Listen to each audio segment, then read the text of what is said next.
All right, 3, 2, 1. Hi, this is William Ramsey. Welcome to William Ramsey Investigates. On tonight's show, I have a very special guest. His name is Charles Moscowitz, and he's published a book, May 3rd, 2021. Title of the book is The Satanic Conspiracy, A Specter Haunting Mankind.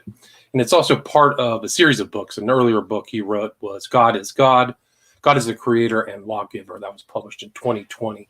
But we're going to probably talk about some darker subjects. So for people who may have some sensitive kids nearby or something, may not want to listen to this, but very interesting book. Highly recommend it. So Charles Moscowitz, are you there? I am. Thanks for having me on, William. Awesome. Great to talk with you. Congratulations on the book. For people who may not have heard your name, can you talk about yourself and what led you to write The Satanic Conspiracy? Well, I've been doing talk radio off and on for the past decade or so in the greater Boston area. Began writing probably around 1999, just as a way to clarify my thinking on issues I cared about. And that led me to write probably about 20 books.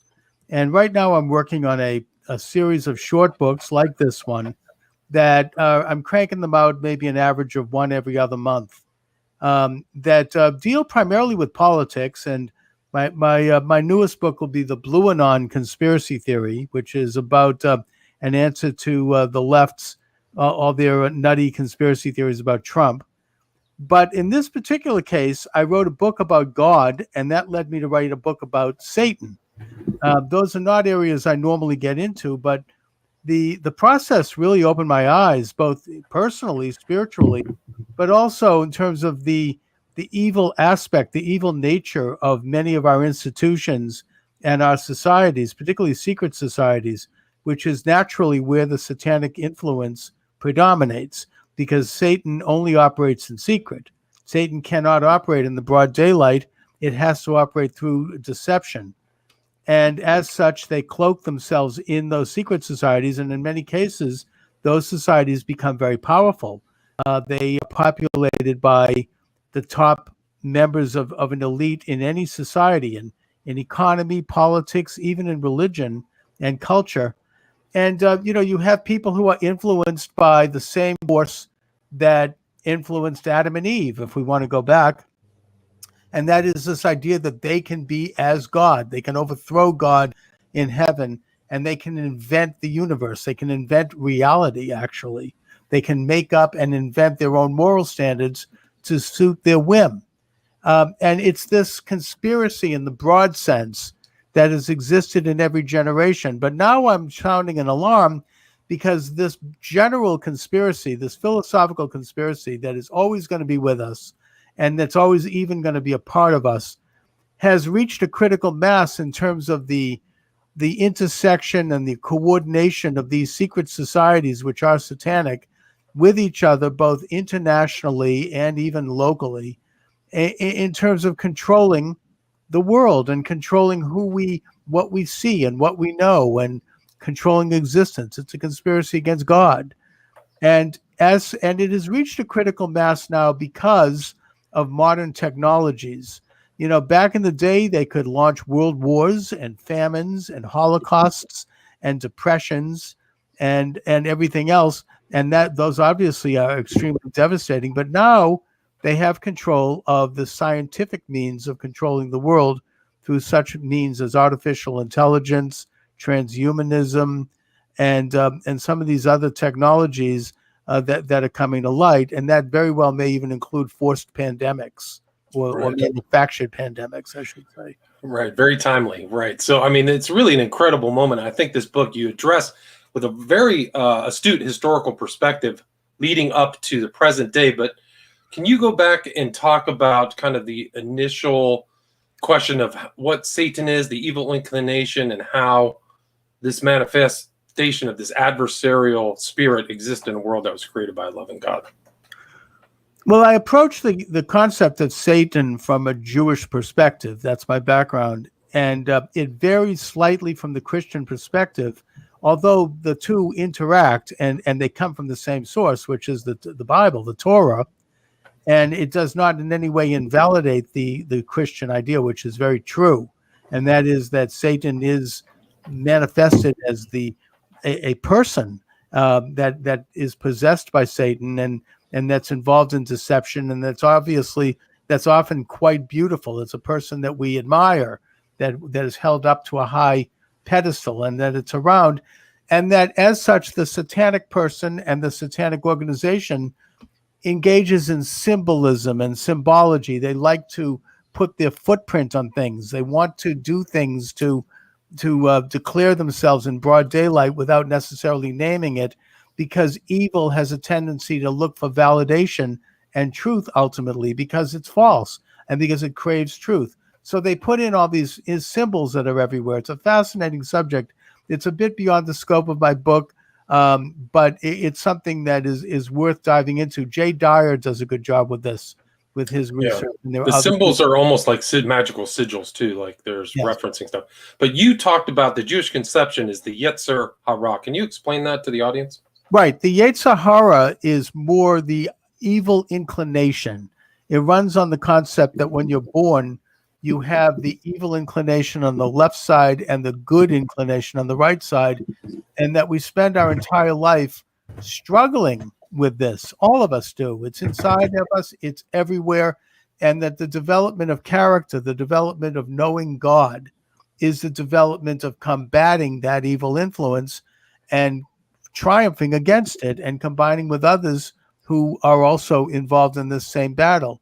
Now, the evil influence is, we know what that is. It's sin, but it becomes really, weaponized, satanic, if you will, when it engages in conscious activities that try to say that indeed the evil inclination and evil is good.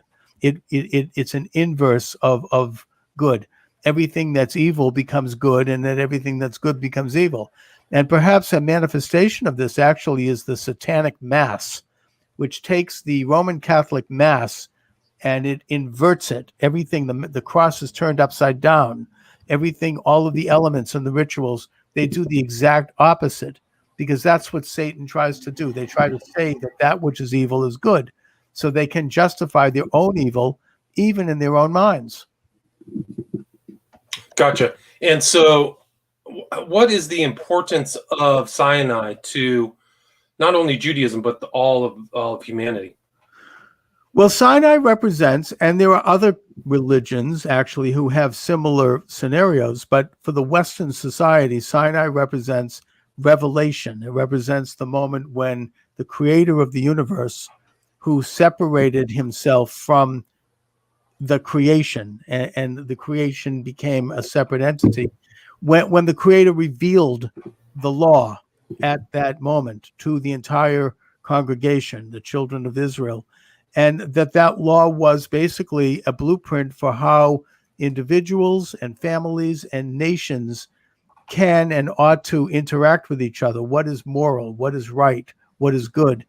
And they gave the children of Israel a couple of extra little special things they had to do, like, the kosher laws and taking possession of that tiny little swath of land between the Jordan River and the Mediterranean Sea to create a holy nation that would be a light unto the nations.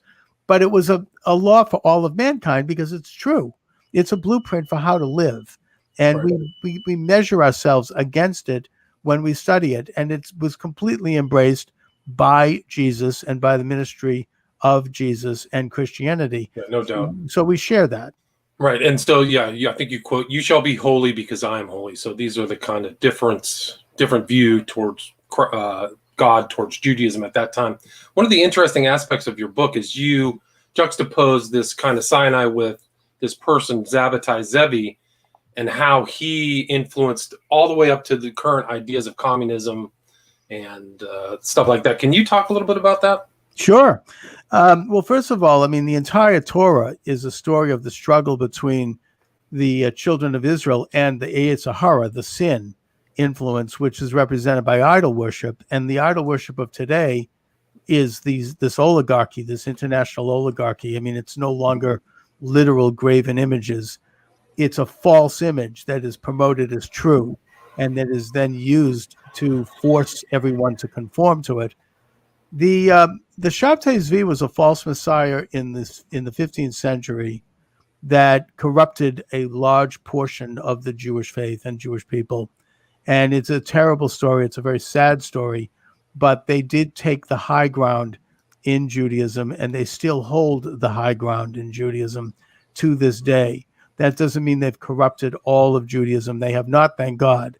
But the influence of that false Messiah was very profound.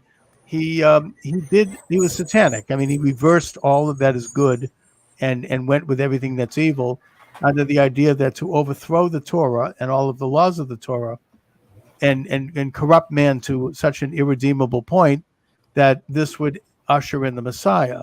A completely evil idea, completely antithetical to Jewish understanding. And once he was exposed by the Sultan in Constantinople in 1666 as a fraud, he then went underground and formed a secret society called the Sabbateans, and that continued to leach into Judaism. There was a war against it by the rabbis in the 18th century. That is a story that really should be told, and kind of an underground war. And they had successes, but that influence has continued. And eventually Christianity would also be compromised in the 18th century by a similar movement known as the Illuminati. Right. Can you talk a little bit about that, please? Well, the Illuminati was established on May 1st, 1776 in Munich, at Ingolstadt University by Adam Weishaupt, who was a Jesuit canon law professor there. And this is standard history, by the way, in Europe. I mean, I know that here in the United States, people think I'm putting on some kind of a tin hat, conspiracy. But this has been written about by Winston Churchill. I mean, this is in all the history books in Europe. Right. The secret society that he created, which was called the Illuminati, basically sought to overthrow all of the clerics and the kings and the aristocracy and the institutions of Europe, and replace them with a world order that would be controlled by this elite that claimed to have superior knowledge of the universe.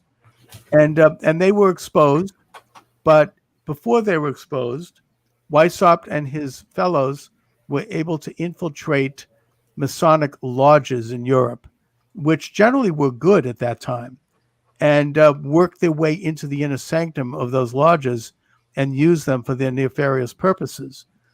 In my book, I publish a letter from George Washington acknowledging this. A parishioner sent him a note and a copy of John Robeson's book, Proofs of a Conspiracy, where Robeson wrote about this Scottish professor Robeson. And Washington said, yeah, this is a diabolical movement. I absolutely know it exists. I don't believe it's infiltrated my lodge in Alexandria, Virginia. And I believe Washington, but he definitely recognized that it existed. And I would contend that it has continued to metastasize along with the Sabbatian movement, and that this makes up the elite of the world today.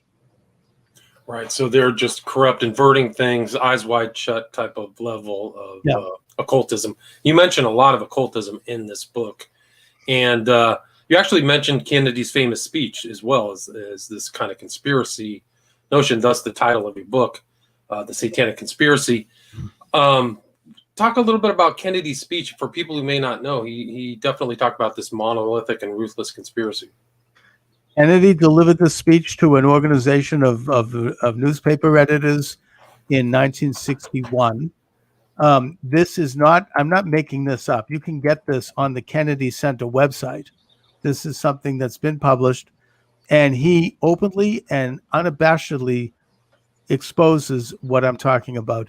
The covert means by which conspirators are taking oaths in secret and are subverting the United States and Western society. And he points out that it's anti-American, and it is. And he makes reference also in his book, Profiles in Courage, to John Quincy Adams, who openly fought the same conspiracy in the early 19th century. So, this is some people link that to the Kennedy assassination. I think that's actually quite a reasonable speculation. But it's something that I really would urge your viewers to read for themselves. It's an incredible speech. And you Yeah. can find it on the library It's website. it's quoted, I mean, referenced more often than I would think in the kind of alternative media. People kind of know of that speech, but I would say that your position is reasonable as well, because he might have been killed by a monolithic and ruthless conspiracy. Yeah, that's right. So, what else would you like to cover, Charles? Let's see. We talked about, I mean, the starting point of, let's see, what Washington. Let's see, what else is there? I mean, you kind of end, not your book. You cover things. You're not super optimistic about the present and future. Would you agree with that? Well, I mean, look, I mean, I am naturally an optimist. I'm ultimately an optimist, but I fear that we're going to have to go through some really ugly periods before we get to an improvement, given the incredible power of this satanic conspiracy. The much has been said about the QAnon, which I don't know a lot about because we don't know who's behind that, and I don't trust anything where you don't have a name that you can attach. However, the general thesis that there's an international pedophile ring and that they may be engaged in satanic practices is something that I think rings true, and we ought to look into that. Yeah, well, You know, Epstein, I mean, you could yeah. probably call that. And what, they just busted. There was an incredible story in Mexico of a high-level pedophile ring that they were abusing kids from this variety of schools, and it was like involved 40 or 50 people. So these things do happen, no question. Oh, absolutely. And now with the open borders, you have thousands, literally thousands of children crossing the border, and nobody knows where they are. This is it's a human rights disaster, unlike anything this country has seen in many, many decades. Yeah, it's a disgrace. It's an embarrassment, really, to have those little kids running around. Nobody knows where they are.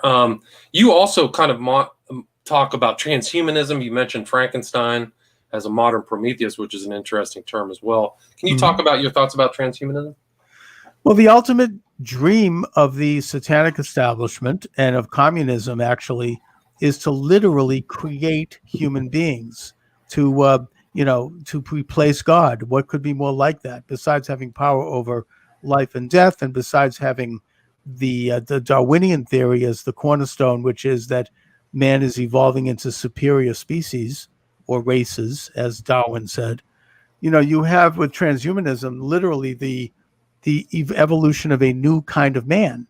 That would have super consciousness, super strength, would live to 200, and would be super healthy. Now, some of those things sound fine, but when you put it in the context of this establishment, they intend to advance their own elite, and they tend to get rid of lesser evolved people. What they believe is lesser involved, right? So it's really they're playing God with humanity. You could kind of liken that to Hitler and the Nazis as well. It's kind of engines of evolution. Absolutely, and it completely contradicts what we know from Sinai, which is that all men, the idea that all men and women are created equal, comes from Book of Genesis, which says that God created men and women, and the book does say women also, in the image of God, which means that every single human life is sacred.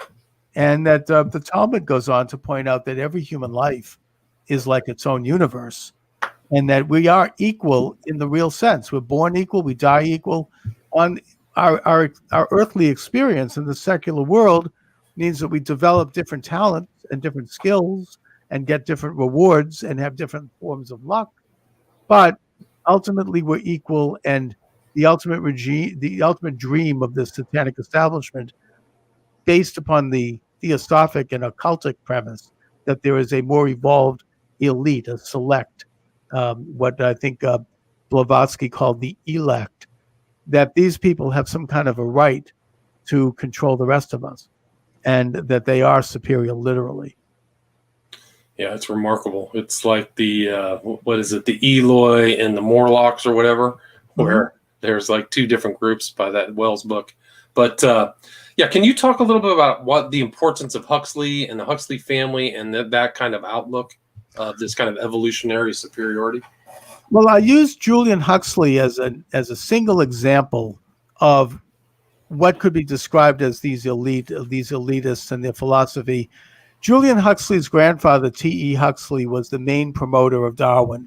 He's the one who wrote a review for his book, the Species book, The The Origin of Species Origin. and the struggle for survival for the most fittest. I mean, it's like a race Yeah. book, right? Yeah. Oh, totally. I mean, it's a complete race theory. It scientized racism Right. in 1859. And then he went on to have these debates with ministers where he mocked and knocked down religion as a superstition, and a lot of the attitudes that we hear from them today. Well, anyways, Julian Huxley's brother was Aldous Huxley, who was the author of The Brave New World. And Aldous Huxley actually tried to blow the whistle on this conspiracy, just like Mary Shelley did in her book Frankenstein, where he said that the goal was to create a one world medically induced concentration camp where everybody would be on some kind of a controlled substance, everybody would be docile, and everyone would be willing to be controlled. And I mean, I think that to an extent that's becoming true. Yeah, if But not totally true. Yeah. Julian Huxley was a eugenicist. He after World War II, and eugenics had a bad stench to it because of the Holocaust. And by the way, eugenics was a left-wing progressive movement. I mean, the main opponents to eugenics are the same people who oppose abortion today, Christians and conservatives. But he, in 1948, became the head of the UNESCO, which was the world's first so-called school board. And he developed a thesis called evolutionary humanism, where the ideas of eugenics and of the satanic principles would replace all of the religions of the world, except they would leave in place the rituals, the stained glass, the ceremony, but the actual philosophy, the belief, the theology would be replaced by secular evolutionary humanism, which did not have a moral core. It did not have a sense of sin and goodness. It did not have a sense of right and wrong. It did not have a decalogue. It would be entirely something that would be man-made. And another look at this would be the so-called Humanist Manifesto, which he signed and which was published in, I think, the 1930s. Right. And so the UNESCO, for people that don't know, is a part of the United Nations. So here's this person at a very high level at the United Nations making very broad, long-term decisions for the world, which was it, the United Nations Educational, Social, and Cultural Organization. So yes, yeah, Huxley's pretty remarkable. And then, I mean, you kind of even can go back and talk about Blavatsky's kind of influence upon this view that leads really to Hitler. I mean, can you talk about that, this kind of theory of evolution and how it pervades the Western thought? Well, the whole principle of evolution was that man is not created equal, that the different groups of people are superior to other groups. I've debated evolutionary authors on this. They hang up the phone and they scream at me, but at the end of the day, they admit that I'm right. That is exactly what it is. That is what it is to evolve, to create a new species, to have superior members. And that the theosophy of Blavatsky, and she established the Theosophical Society in New York in the 1880s, I think, which would become the religion of much of the elites. And it is the official religion of the United Nations today. It has a meditation room at the headquarters. Right. And it's the idea was that it combined evolution and with the occult, that the occult would be the worship of satanic elements and the development of cosmic consciousness, which would make people like God and superior, and that we could, in a sense, craft and transform reality itself, as opposed to recognizing that reality is true. There is an objective reality, and out of that recognition, we can derive in the abstract the moral and ethical standards that represent what is good. None of that exists in this elite and in this scientized so-called philosophy of Blavatsky. And that, one of the person who came after her, I think it was Alice Bailey, established the Lucis Society, which was originally the Lucifer Society. And they're still there. You can look at their website. It's very powerful.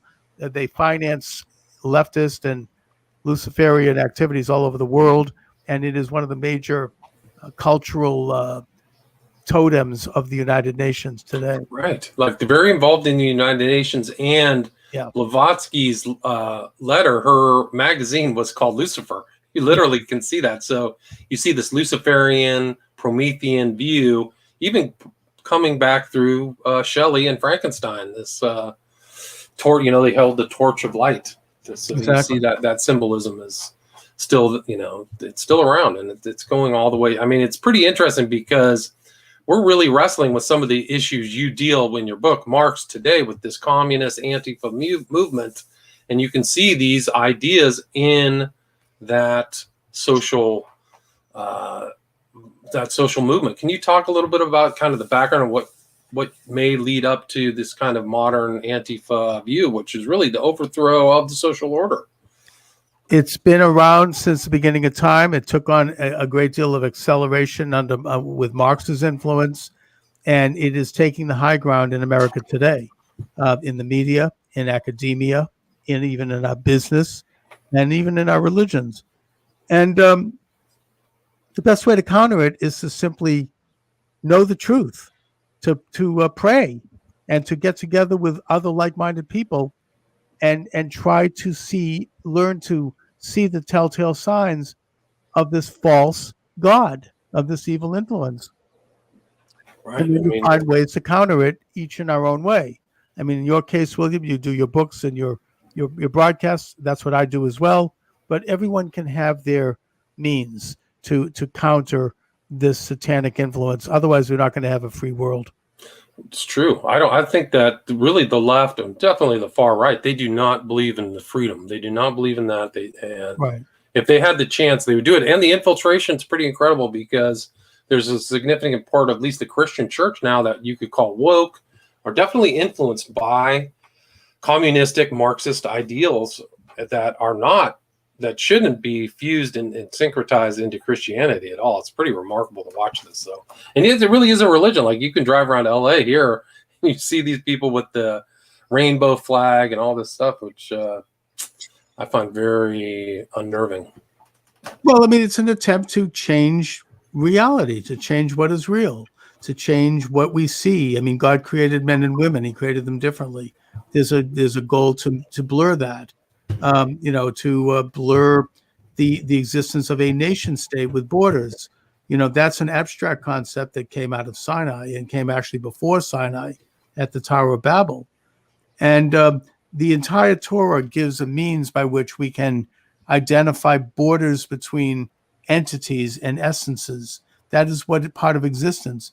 And it's something that is worth advancing because it's progressive, because it means that we can be free as opposed to be merged into a one world ant colony, basically, which is the ultimate dream of the socialist left.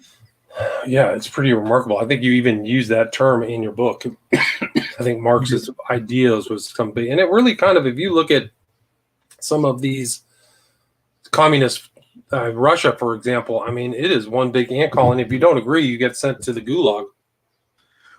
Marx was correct in one way, and that is that he did identify the fact that there is a ruling elite and there is a ruling class. I wouldn't say it's a class because most people aren't in it. I would say that it's a very tiny group within a class that has alliances to all the classes. So it's not a class question, but it is a ruling question. Right. However, his solution to it was to basically turn all of the powers over to that elite by eliminating all of the institutions and ideas that make us free: belief in God, family, property rights, sovereignty, the right to trade goods and services. All of these institutions of freedom in the Marxist world have to be abolished in order to create absolute equality. And that would mean the end of the human mind and the human soul. We would become, as I've said, an ant colony of automatons. Yeah, I mean, it really is. It's Brave New World with some Orwell. I mean, it's a pretty grim grim outlook. I mean, just we're at about 30 minutes, Charles. How would you like to? Is there anything I missed? Anything you'd like to add? Anything you'd like to promote before we wrap it up? Well, I just want to mention, I mean, obviously, thank you for asking, that my book is available at Amazon Books. Just Cool. Amazon Books, The Satanic Conspiracy, Charles Moscowitz. Check it out. And then you had that earlier one, God is God as well, which is kind of part of this Thank you. project you're working on to get these books out. You said you'd written 20 other books. Where are those books? Are they available or are they They're all available at Amazon Books. Okay, so there's Amazon Books and they're under your name, because when I looked up your name on Amazon, I did not see those books doing kind of like my prelim research into this interview. Oh, well, I mean, I actually, I mean, it's kind of a complicated issue, but I had actually changed my name Okay. for certain reasons about 3 years ago. I had to protect my family from certain situations. Okay. But So yeah. But you do have the Socialist Bibles up there. I see that. Assassination of America. So there's some Islamo-communism. Oh, that sounds like a good one. Yep. I can talk to you about that. Battle Hymn. Is that? Well, that's different. Anyway, great book. Really interesting conversation. The title of the book, again, is The Satanic Conspiracy, A Specter Haunting Mankind by Charles Moscowitz. You can get it on Amazon. Charles, thanks so much for the show. Appreciate it. Thank you, William. Great Take pleasure. care. Thanks a lot. God bless. All right. Bye-bye. God bless.